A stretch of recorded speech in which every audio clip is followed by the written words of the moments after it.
وقت کو دیکھتے ہوئے،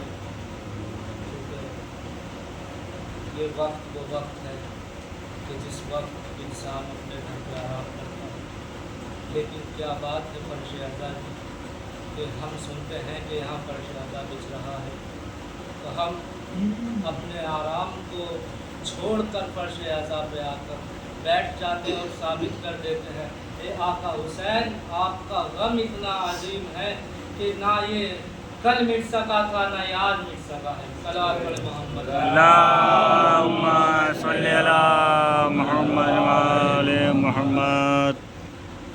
عشق اہل بیت علیہ السلام اور ایام ازا بھی قریب ہیں۔ یہ مجلس برائے سال ثواب قرآن مجید کی جس آیہ کریمہ کو عنوان سخن قرار دیا ہے،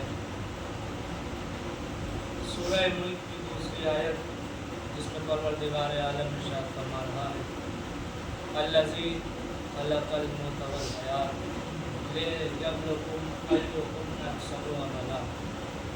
ارشاد رب العزت ہو رہا ہے کہ ہم نے پہلے موت کو خلق کیا اور پھر اس کے بعد حیات کو خلق کیا، زندگی کو خلق کیا، تاکہ ہم یہ آزما سکیں کہ تم میں اچھے عمل کرنے والا ہو۔ قرآن مجید کی اس آیہ کریمہ جو اللہ ارشاد فرما رہا ہے کہ ہم نے پہلے موت کو خلق کیا پھر بعد میں حیات کو خلق کیا۔ پروردگار نے یہ نہیں کہا کہ الذی خلق الحیات والموت۔ قرآن مجید کے لفظوں پہ غور و فکر کیا کیجئے۔ پروردگار نے یہ نہیں کہا الذی خلق الحیات والموت کہ ہم نے پہلے زندگی کو خلق کیا بعد میں موت کو خلق کیا، نہیں، بلکہ اللہ کہہ رہا الذی خلق الموت والحیات، پہلے موت کو خلق کیا بعد میں حیات کو خلق کیا۔ اس کا مطلب یہ ہے کہ جسے تم زندگی سمجھ رہے ہو وہ زندگی نہیں ہے، وہ موت ہے، اور جس کے ڈر سے تم گھبرا رہے ہو کہ یہ موت ہے، یہ موت نہیں ہے، یہ عالم ارواح کی زندگی ہے کہ جسے اللہ کے پاس جانا ہے ہر انسان کو، چاہے وہ کسی بھی مذہب سے تعلق رکھتا ہو، ہندو ہو، مسلم ہو، سکھ ہو، عیسائی ہو، شیعہ ہو، سنی ہو، بریلوی ہو، دیوبندی ہو، چاہے کسی بھی مسلک کا آدمی ہو،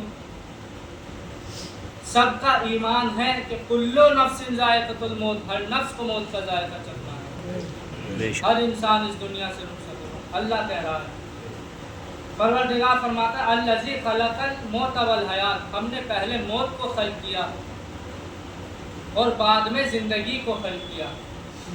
اس کا مطلب یہ ہے کہ جسے تم زندگی سمجھ رہے ہو وہ موت ہے۔ زندگی کیا ہے؟ ہم نے سمجھا جو کھا رہا ہے وہ زندہ ہے، جو پی رہا ہے وہ زندہ ہے، جو سو رہا ہے وہ زندہ ہے، جو چل رہا ہے وہ زندہ ہے، جو جاگ رہا ہے وہ زندہ ہے۔ ہم نے سوچا کہ زندگی کے احکام بجا لانے والا ہر انسان زندہ ہے، لیکن قرآن کسے زندہ کہہ رہا ہے؟ قرآن اسے زندہ کہہ رہا ہے کہ جس کا ضمیر زندہ ہے وہ انسان زندہ ہے۔ یہی وجہ ہے کہ آج بھی ذکر 72 کا ہو رہا ہے، لشکر یزید کا نہیں۔ سبحان اللہ۔ صلوات پڑھیے محمد۔ ارشاد فرما رہا ہے پروردگار عالم کہ الذی خلق الموت والحیات، ہم نے پہلے موت کو خلق کیا پھر بعد میں زندگی، اس لیے کہ تاکہ ہم آزما سکے کہ تم میں سب سے اچھے عمل کرنے والا کون ہے۔ مولا کائنات علی ابن ابی طالب علیہ السلام، اللہم صلی علی محمد وعلی محمد۔ سے کسی نے پوچھا مولا ہر نماز میں رکوع ایک ہے، قیام ایک ہے، قنوت ایک ہے، لیکن سجدے دو کیوں ہیں؟ رکوع ایک ہے، قیام ایک ہے، قنوت ایک ہے، لیکن سجدے دو کیوں ہیں؟ تو امام فرماتے ہیں پہلا سجدہ اس لیے ہے کہ تاکہ تمہیں تمہاری ولادت کی یاد آئے۔ پہلا سجدہ اس لیے ہے کہ تمہیں پتہ چلے کہ تم اسی مٹی سے آئے ہو۔ پھر دوسرا سجدہ کس لیے؟ دوسرا سجدہ اس لیے کہ تمہیں اسی مٹی میں جانا ہے۔ بے شک یعنی پہلا سجدہ تمہیں تمہاری ولادت کی یاد دلاتا ہے اور دوسرا سجدہ تمہیں تمہاری شہادت کی یاد دلاتا ہے. لفظ شہادت میں نے اس لیے کہا کہ رسول کی حدیث ہے من ماتا علی حب آل محمد ماتا شہیدہ. بے شک بے شک سبحان اللہ. کہ جو محبت آل محمد میں مر جائے وہ شہید مرتا ہے. اور پھر اس حدیث کو مکمل کیا رسول نے کہا من ماتا علی بغض آل محمد ماتا کفورا ماتا مشرکہ ماتا منافقہ. رسول فرماتے ہیں کہ جو بغض آل محمد میں مر جائے وہ کافر مرتا ہے, وہ مشرک مرتا ہے, وہ منافق مرتا ہے. واہ واہ واہ سبحان اللہ. صلوات پڑھیے محمد. اللہم صلی علی محمد وآل محمد. قرآن کہہ رہا ہے کہ ہم نے سب سے پہلے موت و حیات کو خلق کیا. پہلے موت کو خلق کیا پھر حیات کو خلق کیا. بے شک. پھر وہی جملہ مولا کائنات سے سوال کرنے والے نے سوال کیا کہ یا علی دو سجدے کیوں ہیں. پہلا سجدہ تمہیں تمہاری ولادت کی یاد دلائے گا, دوسرا سجدہ تمہیں تمہاری شہادت کی یاد دلائے گا, اور ان دونوں سجدوں کے درمیان میں جو وقت ہے وہی زندگی ہے. واہ واہ. اب انسان غور و فکر کرے کہ صرف استغفر اللہ رب واتوب الیہ پہ زندگی ٹکی ہوئی ہے. بے شک. صرف مختصر سی زندگی ہے کہ جس زندگی میں انسان سوچ رہا ہے یہ بھی کما لوں وہ بھی کما لوں, یعنی ساری چیزیں دنیا کے لیے تو کر رہا ہے لیکن آخرت کا کوئی انتظام نہیں کر رہا ہے. بے شک. لہٰذا ہمیں چاہیے کہ دنیا کے ساتھ ساتھ, میں یہ نہیں کہتا کہ دنیا کے مال و زر کو نہ کماؤ, بلکہ دنیا کے ساتھ ساتھ آخرت کے مال و زر کو بھی کماؤ, بے شک. تاکہ اہل بیت کہیں کہ یہ ہمارا چاہنے والا ہے. صلوات پڑھیے محمد. اللہم صلی علی محمد وآل محمد. ہم نے پہلے موت کو خلق کیا پھر حیات. یہی وجہ ہے, اور یقین مانیے کہ علی والے کبھی موت سے نہیں ڈرتے. بے شک. آیت اللہ سید حسن نصر اللہ نے کہا تھا کہ اگر ہمیں مٹانا ہوتا اور ہم مٹ گئے ہوتے تو کربلا کے میدان میں ہی مٹ گئے ہوتے. کیوں؟ اس لیے کہ جب ہماری تعداد کم تھی. اگر ہمیں مٹنا ہوتا تو ہم کربلا کے میدان میں ہی مٹ گئے ہوتے, اس لیے کہ کربلا کے میدان میں تعداد کم تھی. ارے جب تم 72 کو نہ مٹا پائے تو کروڑوں کو کیا مٹا پاؤ گے. واہ واہ سبحان اللہ. اللہ. آپ دلیل مانگیں گے تو میں دلیل دینے کو تیار ہوں. دلیل یہ ہے کہ 40 پر کروڑوں لوگ کربلا میں جاتے ہیں اور کربلا میں جا کر اپنا کفن لے کر آتے ہیں. بھائی لوگ کفن لے کر آ کر بتاتے ہیں کہ ہم وہ قوم نہیں ہے جو موت سے گھبراتی ہے, ہم تو خود موت کا انتظار کرتے ہیں. کیوں؟ اس لیے کہ مولا نے فرمایا تھا کہ جو زندگی میں میری زیارت نہ کر پایا وہ مر کے میری زیارت کرے گا. سبحان اللہ سبحان اللہ. یہی وجہ ہے کہ علی نے ہم سے وعدہ کیا ہے کہ تم مرو گے تو ہم آئیں گے, حشر میں ہم تمہارے ساتھ ہوں گے, قبر میں ہم تمہارے ساتھ ہوں گے, سلسبیل پہ ہم تمہارے ساتھ ہوں گے, کوثر پہ ہم تمہارے ساتھ ہوں گے, جنت میں ہم تمہارے ساتھ ہوں گے. علی کا وعدہ ہے, علی کا وعدہ کہ ہر منزل پر ہم تمہارے ساتھ ہوں گے. اب مجھے کوئی ایک انسان ایسا تو لاؤ, اب مجھے عالم اسلام سے کوئی شکوہ نہیں ہے, کوئی شکایت نہیں ہے. جسے چاہو امام مانو, جسے چاہو اپنا امام مانو, مگر ایک سوال یہ کرنا چاہتا ہوں کہ اپنے اماموں میں سے کوئی ایک امام ایسا لے کر آؤ کہ جس نے وعدہ کیا ہو کہ میں تم مرو گے تو میں آؤں گا, میں قبر میں آؤں گا, میں نشر میں آؤں گا, میں حشر میں آؤں گا, میں قبر میں آؤں گا, میں سلسبیل پہ آؤں گا, میں ہر منزل پہ آؤں گا. نہیں عزیزان گرامی, کوئی ایسا انسان نہ ملا سوائے علی ابن ابی طالب کے کہ مولا نے فرمایا کہ ہر منزل پر ہم تمہارے ساتھ رہیں گے. اب میں جملہ کہہ رہا ہوں کہ عقل کے اندھو, جو زندہ نبی کو چھوڑ کر بھاگ گئے وہ مردہ امتی کی مدد کے لیے کیسے آئیں گے. واہ واہ سبحان اللہ. جو زندہ نبی کو چھوڑ کر چلے گئے وہ مردہ امتی کے لیے کیسے آئیں گے. عزیزان گرامی, علی کا وعدہ ہے, علی نے وعدہ کیا ہے کہ تم مرو گے تو ہم آئیں گے, تمہاری قبر میں ہم آئیں گے.